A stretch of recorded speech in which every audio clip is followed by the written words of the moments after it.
사도행전 13장 32절부터 37절까지 우리 한 목소리로 같이 읽겠습니다. 시작. 우리도 조상들에게 주신 약속을 너희에게 전파하노니 곧 하나님이 예수를 일으키사 우리 자녀들에게 이 약속을 이루게 하셨다 함이라.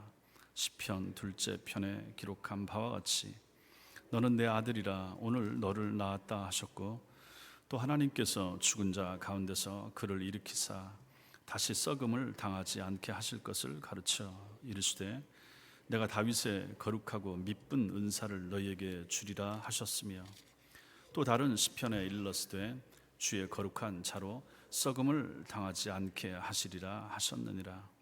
다윗은 당시에 하나님의 뜻을 따라 섬기다가 잠들어 그 조상들과 함께 묻혀 썩음을 당하였으되 하나님께서 살리신 이는 썩음을 당하지 아니하였나니. 아멘. 여러분들께서 지금까지 살아오시면서 경험한 냄새 가운데 가장 안 좋은 냄새가 무엇이었습니까? 어떤 향내가 가장 불편했습니까? 저도 이 설교를 준비하면서 한번 생각을 해봤더니 제가 중학생 때일 것 같습니다. 서울에서 사시던 이모부님께서 돌아가신 일이 있습니다. 암으로 오랫동안 고생하시다가 돌아가셨는데 이분은 부부가 독실한 불교 신자셨습니다. 근데 병이 걸리고 암이 심해지고 몸이 더 안 좋아지니까 나중에는 어디 기도원까지 가셔서 안수기도까지 받으셨다 하는 얘기를 들었습니다. 불교 신자가 병이 낫고 싶어서 교회를 가고 안수 기도까지 받았다 하는 얘기를 들었던 거죠. 그런데 결국은 고치질 못했습니다. 그리고 돌아가시고 나중에 이제 장례식을 위생병원에서 치른 적이 있습니다. 그런데 돌아가시고 나서 다음 날 제가 저희 부모님하고 찾아간 것 같습니다. 그때는 집에서 시신을 모시고 있을 때입니다. 집안에 들어갔는데 병풍 뒤에다가 이모부님을 눕혀놨습니다. 그런데 들어가자마자 그 냄새, 역겨운 냄새예요. 다른 분들 다 서 있는데 저만 뛰쳐나갔습니다. 구토가 나오려고 해서 바깥으로 뛰쳐나간 적이 있는데 그때 그 기억이 바로 제가 지금까지 겪었던 그 가장 안 좋은 냄새에 대한 기억, 시체 썩는 냄새였던 것이죠. 그때 한번 경험하고 나서 그 다음에는 이제 제가 목회자로 여러 장례식장이나 염하는 곳이나 많이 들어가 봤는데 갈수록 이제 좋아져서 냄새가 안 나기도 하지만은 냄새가 어쩔 수 없이 납니다. 그럼에도 불구하고 그때 받은 경험이 있고 해서 충분히 참아낼 수 있고 또 참아내야만 하는 거죠. 거기서 만약에 냄새를 불편하게 생각하면 어찌하겠습니까? 그런 적이 있었습니다. 우리는 생명이 끊어졌다 하는 것을 압니다. 생명이 끊어진 것은 아무리 작은 생명체라고 해도 색깔이 변하고 썩기 시작합니다. 그리고 고약한 냄새가 그 몸에서 나기 시작하는 거죠. 뭐든지 마찬가지입니다. 뭐든지, 심지어 식물조차도 썩든지 생선이 썩어도 마찬가지고 다 악취가 나는 것이죠. 그런데 우리 성경은 우리에게 사람이 죽었음에도 불구하고 썩지 않고 썩는 냄새도 없었던 적이 있다 하는 것을 우리에게 보여줍니다. 그것은 바로 십자가에서 죽으신 우리 주님의 시신을 두었던 무덤 속에서 일어난 일이었습니다. 썩지 않는 몸, 썩지 않는 생명이 있음을 우리에게 알려주는 거죠. 오늘 말씀을 통해서 성령께서 여러분과 저에게 또다시 깨닫는 은혜를 주시길 바랍니다. 첫째로 우리는 오늘 읽었던 말씀 속에서 조상들에게 주신 약속의 성취를 보게 됩니다. 우리가 지난 시간에 보았던 것처럼 구약에 기록된 대로 예수님께서는 나무로 만든 십자가에 달려 죽으셨습니다. 나무에 달린 자가 저주받은 자라고 했죠. 그래서 저주의 십자가에 달려서 예수께서 죽으셨습니다. 예수님의 직계 제자들 베드로를 비롯하여 대부분의 직계 제자들은 예수님의 사형의 현장에 없었습니다. 이제 막내에 해당하는 요한만 있었고 여인들만 있었습니다. 덜 알려진 제자들만 주님의 시신을 내려서 아리마대 사람 요셉이 준비해둔 무덤에 예수의 시신을 모셨습니다. 그런데 사흘 만에 하나님께서 우리 주님을 죽음 가운데서 일으키셨습니다. 그리고 도망쳤던 주님의 여러 제자들과 여러 사람들 앞에 40일 동안 나타나셔서 당신의 부활하신 모습을 보여주셨습니다. 주님의 제자들은 예수님께서 십자가에 못 박혀 돌아가시는 가장 결정적인 순간에 예수님을 떠나고 배신하고 도망쳤던 비겁한 사람들이었지만, 부활하신 예수님을 목격하고 나서, 체험하고 나서, 만지고 나서 그 사람들은 달라졌습니다. 후로는 자신들의 생명을 내어놓고 예수 부활을 힘있게 나가서 증언하는 증인들이 되었던 것입니다. 그래서 오늘 본문에 나오는 바울은 32절에서 이렇게 말합니다. 우리도 조상들에게 주신 약속을 너희에게 전파하노니 하고 이어지는 것입니다. 우리도 전파한다. 여기 우리는 누굽니까? 우리, 나, 바울, 그리고 옆에 바나바, 이 두 사람이 되는 거죠. 이 사람들은 갈릴리 출신도 아니고 예수님께서 이 땅에 계시는 동안 예수님을 직접 만난 예수님의 직계 제자도 아니었습니다. 그러나 자신들 역시 부활하신 예수님의 부르심을 받았기 때문에, 믿기 때문에 우리도 전파한다, 이렇게 말하고 있는 거죠. 여기 전파하다라고 하는 헬라어는 좋은 소식을 전하다라는 뜻입니다. 좋은 소식을 전하다. 그리스도인들이 주님의 증인으로 전해야 할 좋은 소식이 무엇이 있겠습니까? 이게 바로 오늘 32절에 보니까 조상들에게 주신 약속, 이것이 바로 좋은 소식입니다. 조상들에게 주신 약속은 조상들에게 이루어진 약속을 말합니다. 여러분, 약속의 중요성을 아시죠? 약속의 중요성은 약속 그 자체에 있습니다. 약속만 아무리 많이 하면 무슨 소용이 있습니까? 또 약속의 내용도 중요하지만 정작 중요한 약속의 핵심, 가치는 어디 있습니까? 지켜지는 데 있죠. 지켜야 되는 거죠. 이제 내년 되면 다시 선거철이 돌아오지만, 선거 때가 되면 정치인들이 얼마나 많은 약속, 공약을 쏟아놓습니까? 국민들 앞에. 그러나 당선 후에는 유야무야 되는 경우가 얼마나 많습니까? 지킬 마음도 없으면서 표만 얻기 위해서 늘어놓는 약속들은 또 얼마나 많습니까?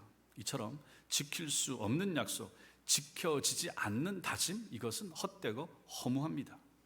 약속은 반드시 지켜져야만 의미가 있습니다. 그러므로 이 말씀에서 조상들에게 이루어진 약속이란 이스라엘 조상들에게 주어졌을 뿐만 아니라 그 이후에 지켜진 약속, 성취된 약속을 말하는 것입니다. 그럼 이스라엘의 조상들에게 주어지고 나중에 성취가 된 약속이 무엇입니까? 이 약속은 누가 누구에게 한 약속입니까? 그 약속의 내용이 무엇입니까? 그게 이제 그 뒤에 또 이어집니다. 33절에 나오는 거죠. 33절 같이 읽겠습니다. 시작. 곧 하나님이 예수를 일으키사 우리 자녀들에게 이 약속을 이루게 하셨다 함이라. 여기까지. 곧 하나님이 예수를 일으키사 우리 자녀들에게 이 약속을 이루게 하셨다 함이라. 하나님께서 이스라엘의 조상들과 하신 약속입니다. 그 약속의 내용이 무엇입니까? 예수 그리스도를 죽은 자 가운데서 다시 살리신다는 약속이었죠. 부활 약속입니다. 이 부활의 약속을 이미 하나님께서는 이스라엘 백성들의 조상들, 구약에 나오는 사람들과 이미 약속을 맺으셨다 하는 것이죠. 그리고 하나님께서 당신의 그 약속을 지키셨는데, 그 지켜진 때가 언제입니까? 이스라엘 자녀들의 때, 다시 말해서 후손들의 시대에 그것이 지켜진 것입니다. 그리고 33절 그 뒤에 보시면 시편 33편 뒷절에 보면 시편 둘째 편에 기록한 바와 같이 너는 내 아들이라 오늘 너를 낳았다 하셨고, 이런 말씀이 나옵니다. 이 말씀은 시편 둘째 편이라고 했으니까 이것은 시편 2편에 나오는 내용을 가리키는 것입니다. 시편 2편 7절입니다. 같이 읽겠습니다. 시작. 내가 여호와의 명령을 전하노라. 여호와께서 내게 이르시되 너는 내 아들이라 오늘 내가 너를 낳았도다.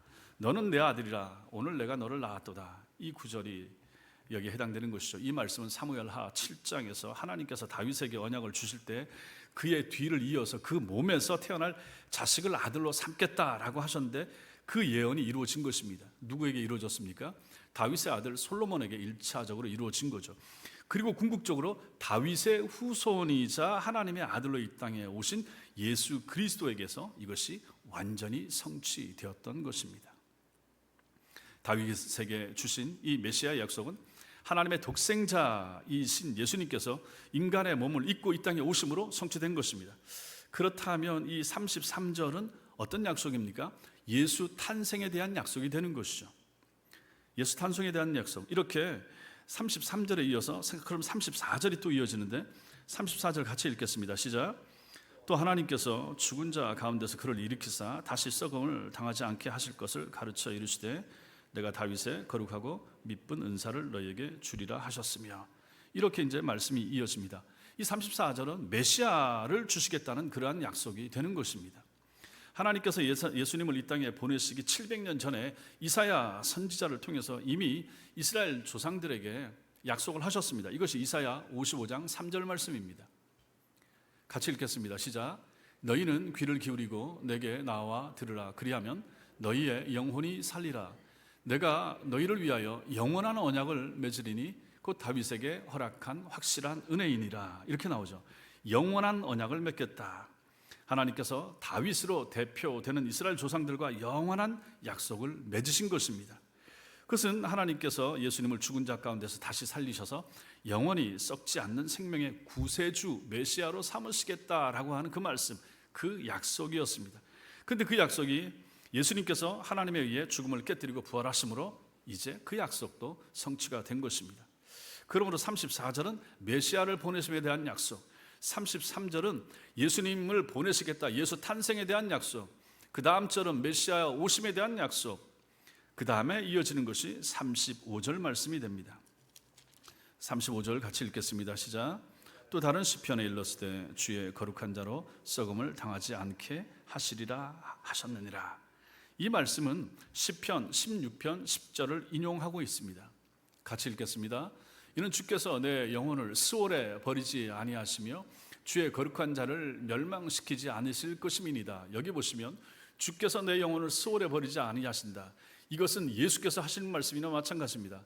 성부 하나님께서 나 예수의 영혼을 스올에 지옥에 버리지 아니하신다. 주의 거룩한 자를 멸망시키지 않는다. 주의 거룩한 자 나 예수입니다. 나를 멸망시키지 않으실 것이다. 이렇게 말씀하시는 거죠. 이것은 예수님의 부활에 대한 명백한 예언이 되는 것입니다.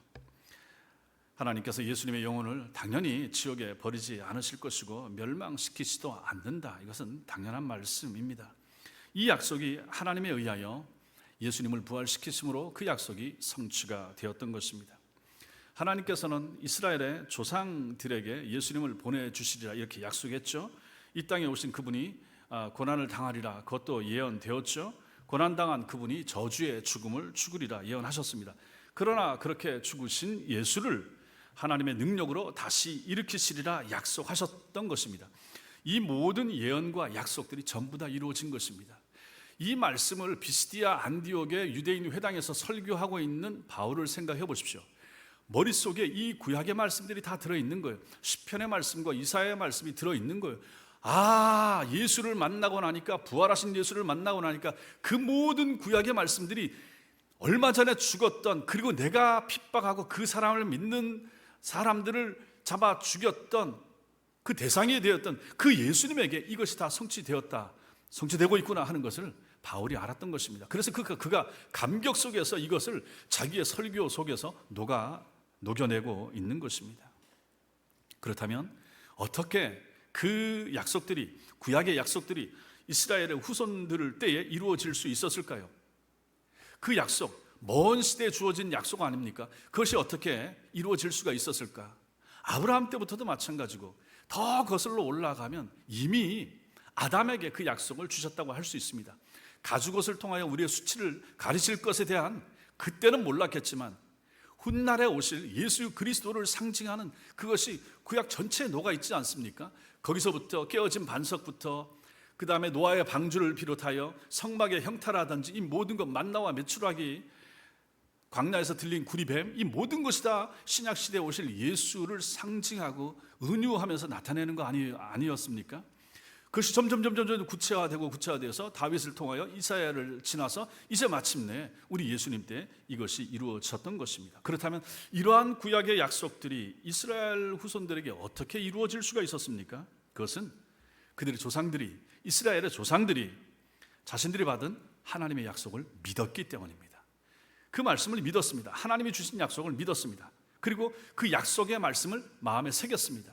그 말씀을 따라 살았습니다. 그리고 자기가 받은 그 약속의 말씀을 자기 자식들에게 전해줬습니다.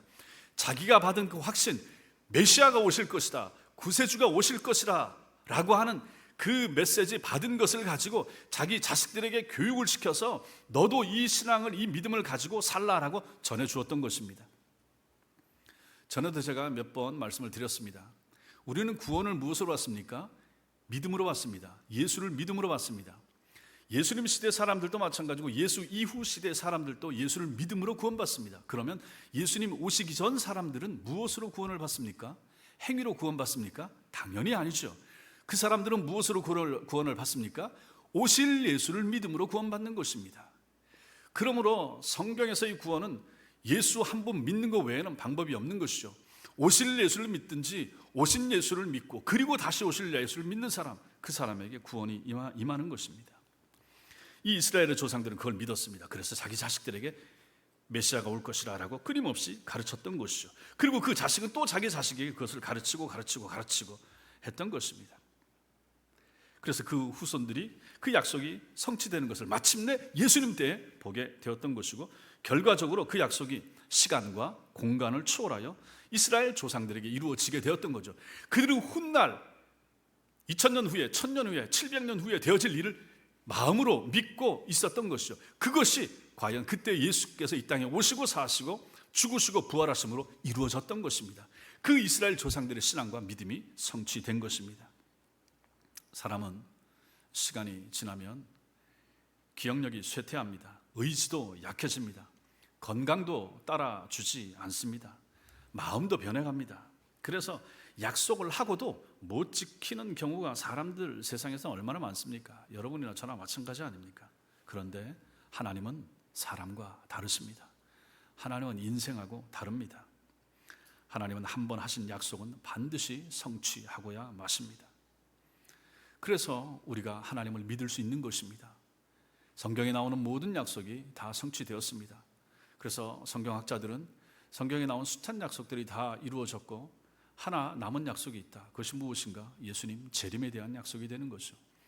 그 앞에 모든 약속이 이루어졌다면 나머지 하나 남은 약속도 이루어질 것을 믿어야 되지 않겠습니까? 여러분과 제가 바로 그런 사람인 거죠. 성경에 기록된 모든 하나님의 말씀, 하나님의 약속을 믿는 하나님의 백성들 되시기 바랍니다.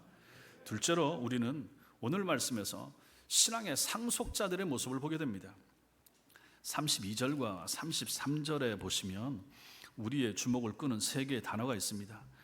조상들이 있습니다. 32절에 조상들에게 주신 약속을 너희에게 전파하노니 하고, 곧 하나님이 예수를 일으키사 우리 자녀들에게 이렇게 나오죠. 우리 자녀들에게, 그 위에는 조상들에게, 조상들 앞에는 우리도 이렇게 됩니다. 조상들, 우리 자녀들입니다. 우리는 이미 말씀드린 것처럼 바울과 바나바를 가리킨다고 했죠. 조상들은 이스라엘의 조상들입니다. 그리고 우리 자녀들은 이스라엘의 후손들입니다. 그러므로 이스라엘 조상들이 하나님께로부터 받은 약속의 말씀을 자녀들에게 유산으로 전해 주었듯이 예수 그리스도의 죽음과 부활을 통해 성취된 하나님의 약속을 바울과 바나바도 자신들도 이스라엘 자녀들에게 유산으로 전파하겠다 하는 것이 32절 말씀의 1차적인 의미가 되는 것입니다. 동시에 이 조상들과 우리 자녀들 사이에 누가 있습니까? 우리가 있죠. 이 우리는 누굽니까? 부모를 뜻하기도 합니다. 부모를 뜻한다. 그러므로 본문에 나오는 이 말씀은 우리 조상들이 자기 자녀들에게 약속의 말씀을 전해주는 믿음의 부모, 믿음의 조상이었듯이 우리 역시 우리 자녀들을 위한 믿음의 부모, 믿음의 조상이 되겠다라고 하는, 되어야 한다라고 하는 의미이기도 한 것입니다. 여러분과 제가 하늘에서 뚝 떨어져서 신앙생활 한 거 아니잖아요. 우리 어머니 아버지가 우리를 교회로 데려갔을 수도 있고, 물론 다른 분도 있을 수 있지만 우리 믿음의 조상들이 있습니다. 그리고 내가 있고, 이제 우리 자녀들에게 이것을 가르치지 않습니까? 이것을 지금 말하는 것이죠. 이 세상 모든 인간은 누구의 자식으로 태어났다가 때가 되면 누구의 부모가 되고, 이 세상을 떠난 뒤에는 누구의 조상으로 불려지게 됩니다. 특별한 경우를 제외하고서는 모든 인간이 부모가 되고 조상이 됩니다. 문제는 어떤 부모가 되느냐, 어떤 조상이 되느냐가 되는 것입니다. 과연 어떤 부모가 좋은 부모입니까? 어떤 조상이 좋은 조상입니까? 두말할 것 없이 우리가 오늘 하나님 말씀을 통해서 보는 것은 하나님의 약속의 말씀으로 자기 영혼을 채우고 그 약속의 말씀을 자식들의 영혼에 담아줄 수 있는 부모, 담아줄 줄 아는 부모, 그 부모가 좋은 부모고 좋은 조상입니다. 세상에 속한 권세나 명예나 재물을 많이 전해주는 것으로는 좋은 부모가 될 수 없습니다. 성경적으로요. 그것들은 오히려 자식들을 망치는 경우가 더 많습니다. 성경이 말하는 정말 좋은 부모는 자식들에게 하나님의 약속의 말씀을 믿도록 그들의 영혼 속에 집어넣어주고 새겨주는 부모, 그 부모가 좋은 부모인 것입니다. 출애굽기 2장에 나오는 아므람과 요게벳 부부는 애굽의 노예였습니다. 그러나 그들은 노예가 사내 아이를, 남자 아이를 낳으면 죽이라 라고 하는 이 바로 왕의 명령을 어기고 오직 하나님의 약속의 말씀을 믿는 믿음으로 목숨을 걸고 자기 아들 살렸습니다. 강물에 띄었죠. 모세의 부모, 이렇게 해서 믿음의 부모가 되는 것입니다. 그들의 아들 모세에 의해서 어떻게 됐습니까? 이스라엘 백성들이 400년에 걸친 애굽의 노예살이에서 벗어나게 되었습니다. 아므람과 요게벳이 모세의 어머니와 아버지가 믿음의 부모가 되지 못했더라면 그들의 아들 모세에 의한 출애굽의 대역사는 불가능했을 것입니다. 아므람과 요게벳 부부는 믿음의 부모가 됨으로써 자기 부모, 자기 조상에 대해서 누구보다 더 큰 효도를 한 자식이 되었습니다. 잘난 자식, 믿음 좋은 모세를 낳기 때문에 그 역할을 잘 감당했기 때문에 조상들 앞에서 떳떳한 부모가 될 수 있었던 것입니다. 모세 역시 이스라엘 모든 백성들에게 하나님의 말씀을 전하고 그들을 가나안까지 인도하는 믿음의 부모가 됨으로써 바로의 명령을 어기고 오직 믿음으로 자신을 살려준 자기 부모의 사랑에 대한 효도, 보답을 하고 말았던 것입니다. 부모와 자식들이 만나고 형제와 자매들이 모이는 추석이 이제 다음 주 중으로 다가옵니다. 이런 절기에 자식을 둔 부모들은 어떤 부모가 되어야 할까를 좀 생각해 볼 필요가 있습니다. 정말 좋은 부모가 되고자 하신다면 자식들에게 세상의 것만을 요구한다거나 자식이 세상의 것으로 만족시켜주는 것만을 효도로 여기는 어리석음을 버리셔야 될 것입니다. 물론 여기 계신 분들은 그런 분들이 없으시겠지만 말입니다. 만약에 자식들에게 또 자식이 생겨서 할아버지, 할머니 소리를 들으시는 분이 계십니까? 그렇다면 손주들을 약속의 말씀으로 바로 세우는 믿음의 부모가 되는 것이 내게 해줄 수 있는 가장 큰 효도라라고 자기 아들, 딸들에게 전해줄 수 있는 부모가 되셔야 하는 것입니다. 그 부모가 경건한 부모입니다. 이 세상의 출발점은 가정이고 자식보다 부모가 먼저 있기 마련이며 좋은 자식이 좋은 부모를 만드는 것이 아니라 좋은 부모가 좋은 자식을 만들기 때문입니다. 하나님의 약속을 받은 아브라함은 하나님의 약속을 믿고 하나님의 약속에 자신의 삶을 드렸습니다. 그리고 그 약속의 말씀을 자기 아들 이삭의 심령에 심어주는 믿음의 부모의 책임을 다했습니다. 이삭 역시 믿음의 부모가 되는 것으로 아버지 아브라함에 대한 효도를 다하고 아들 야곱에 대한 사랑의 의무를 다했으며 그의 아들 야곱도 마찬가지였다 하는 것을 우리는 창세기에서 봅니다. 이러한 교육이야말로 생명보다 사랑하는 자식들을 그리고 그 자식의 자식들을 진정으로 아끼고 사랑하는 길이 되는 것이고 이 세상을 떠난 후에도 영원한 생명 안에서 부모와 자식을 조상과 후손으로 영원히 이어주는 지혜가 되는 것입니다. 믿음의 조상, 믿음의 부모, 믿음 안에서의 자녀, 자식이 되는 것. 만약에 이것이 끊어진다. 우리의 부모님이 신앙 없이 세상을 떠난다. 더 가슴 아픈 것은 내 자식들이 믿음 없이 세상을 떠난다.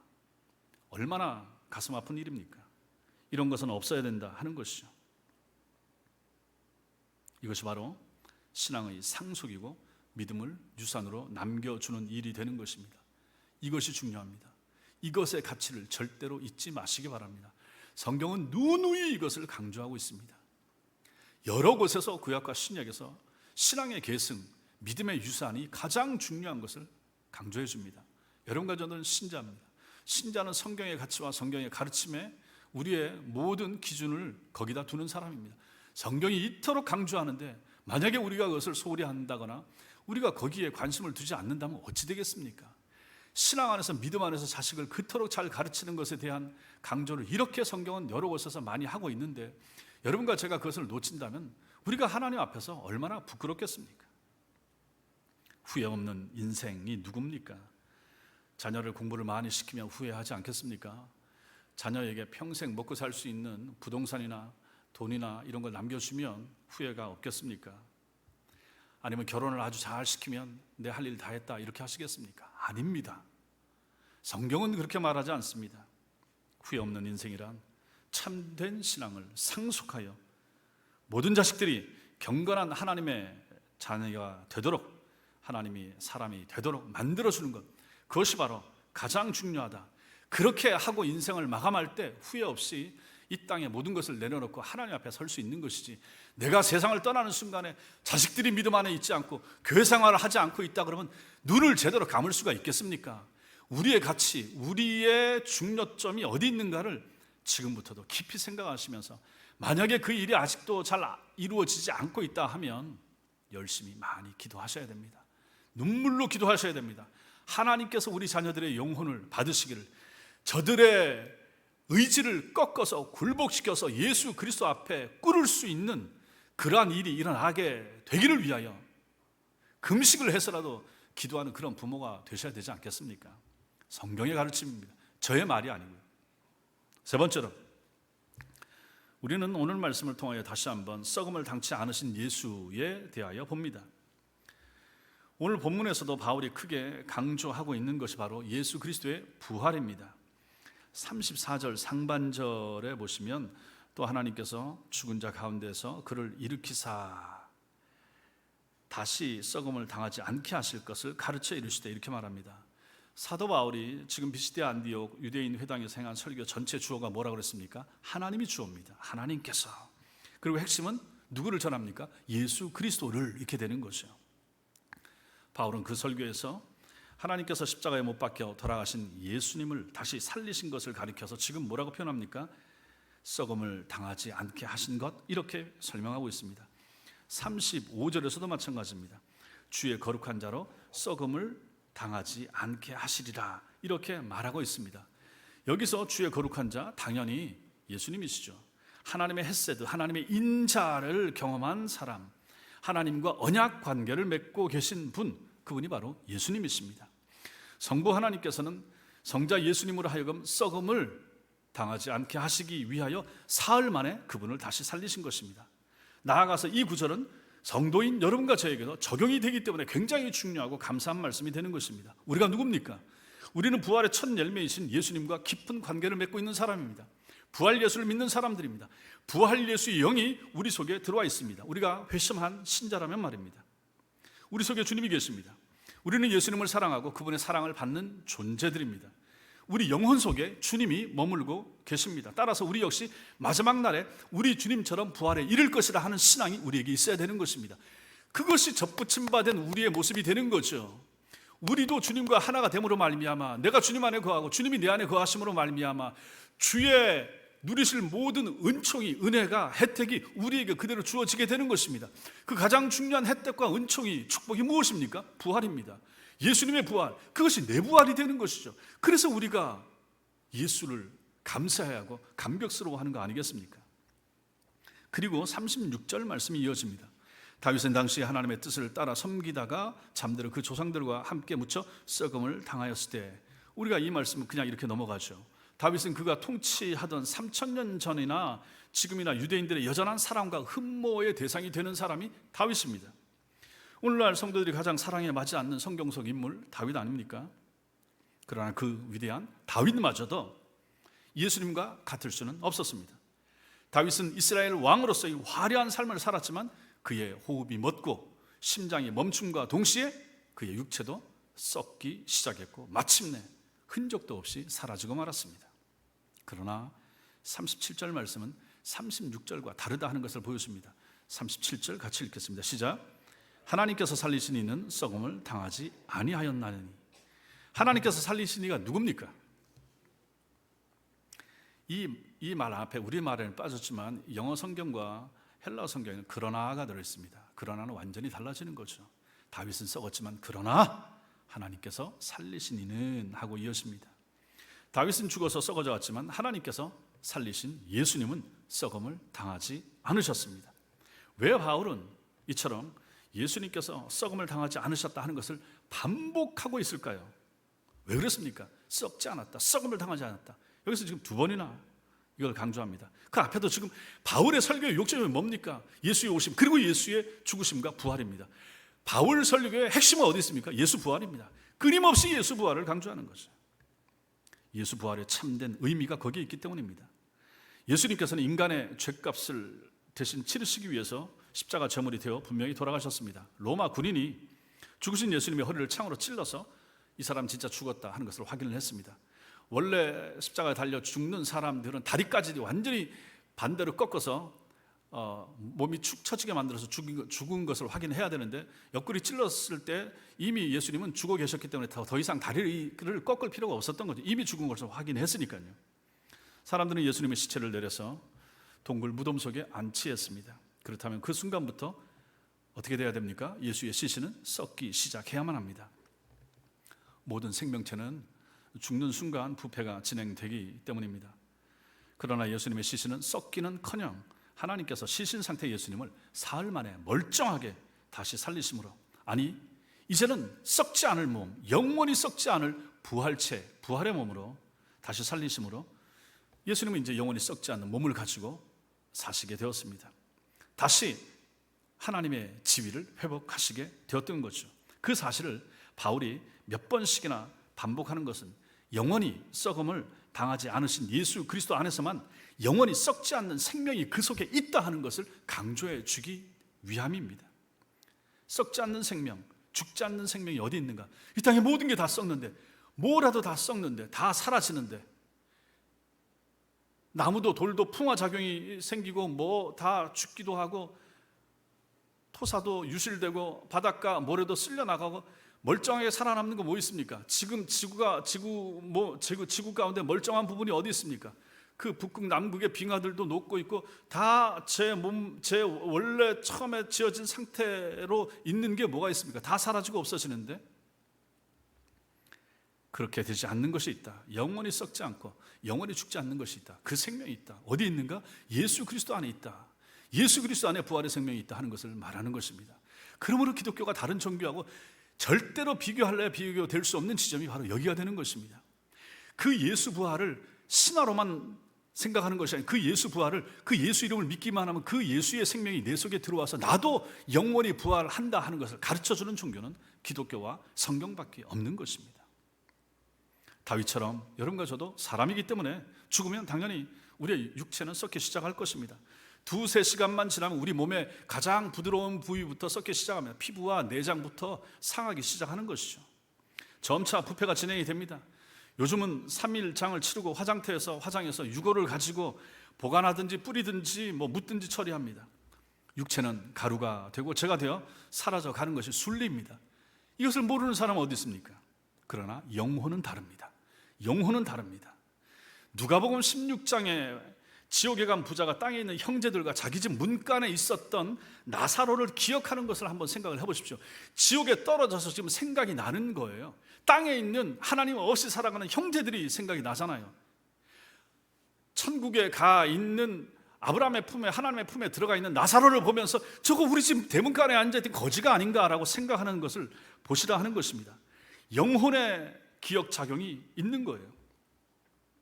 영혼은 불멸의 존재입니다. 모든 영혼은 영생하는 존재입니다. 지옥에서 영생하든지 천국에서 영생하든지 장소의 차이만 있을 뿐이지 영혼은 죽지 않습니다. 영혼이 없다, 지옥 없다, 천당 없다 라고 말하는 불신자들의 영혼은 전부 다 지옥에 들어가서 이제 비로소 거기서 자기가 내 영혼이 여기서 영생하는구나 라고 고통 속에서 깨닫게 될 것입니다. 그래서 중요하고 무서운 말씀이 되는 것이죠. 썩음을 당치 않으신 예수 그리스도를 그 영혼의 주인으로 모신 사람들만 썩지 않는 영혼을 천국으로 받아들이게 될 것이고, 그 속에 들어가서 영생하는 주님과 더불어 영원한 생명을 함께 누리게 될 것입니다. 사랑하는 천성의 가족 여러분, 구약 성경, 신약 성경, 구약과 신약 무슨 뜻입니까? 옛구 맺을 약 이렇게 됩니다.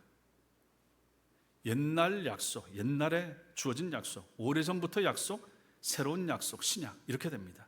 옛날 약속과 새로운 약속입니다. 결국 성경은 옛날에 맺은 약속과 새롭게 맺은 약속들을 기록한 책, 그것이 바로 성경책입니다. 그 약속의 주체가 누굽니까? 하나님과 이스라엘의 조상들입니다. 하나님께서 이스라엘의 조상들과 약속을 맺으셨습니다. 그걸 우리가 지금 살펴봤습니다. 그리고 또 주체가 또 있습니다. 누굽니까? 여러분과 저입니다. 하나님께서 우리와 약속을 맺으신 거죠. 성경을 가지고 약속을 맺으셨죠. 이스라엘 조상들이 아담이고 노아이고 아브라함과 다윗 같은 성경의 위인들입니다. 그럼 이렇게 맺어진 약속의 내용이 무엇입니까? 예수님을 보내신다는 것이죠. 예수를 죽게 하신다는 것이고, 그리고 죽으신 그분을 살리시겠다 하는 내용이 됩니다. 그리고 세상 끝날까지 여러분과 저와 함께 하시겠다는 약속도 이 구약과 신약 속에 들어있는 내용이 되는 것입니다. 이런 약속을 주셨습니다. 여러분과 저는 하나님과 약속을 맺은 사람입니다. 그 약속 아멘하고 살기로 다짐한 사람들입니다. 이미 세례 받을 때 그렇게 한 사람들이 된 거죠. 그 약속 붙잡고 살겠습니다. 흔들리지 않고 살아가겠습니다. 약속한 사람들이 여러분과 저입니다. 하나님은 우리를 믿고 계십니다. 너 약속했지? 너 약속했지? 세례 받을 때 약속했지? 직분 받을 때, 장로가 될 때, 권사가 될 때, 안수집사 될 때 다시 한번 확인하면서 약속했지? 주님이 다짐하면서 물으실 것입니다. 여러분과 저는 약속한 사람입니다. 이 사실을 믿고 전하는 것, 이것이 바로 신앙의 상속이고 믿음을 유산으로 남기는 것입니다. 여러분과 저의 신앙의 핵심, 여러분과 제가 하나님과 맺은 약속의 핵심, 예수 그리스도, 예수의 오심과 사심과 죽으심 그리고 부활입니다. 이것을 내가 믿습니다. 그리고 나서 우리가 해야 될 책임이 무엇입니까? 전하는 것이죠. 누구에게? 가장 먼저 내 자식들에게, 내 자녀들에게 전하는 것입니다. 이러한 신앙 상속의 가장 중요한 부분이 바로 예수 그리스도의 부활입니다. 부활 예수를 믿으면 그 사람도 영원히 참 생명을 누릴 수 있다라고 성경은 누누이 강조합니다. 부활신앙을 여러분과 저 우리 영혼에 굳게 새기고 부활신앙을 사랑하는 우리 자식들에게 가르치며 부활신앙을 전하며 살아가다가 주님이 부르시는 날 영생 천국에서 영원한 삶을 누리는 복된 성도들 다 되시기를 주님의 이름으로 축원합니다. 기도하겠습니다.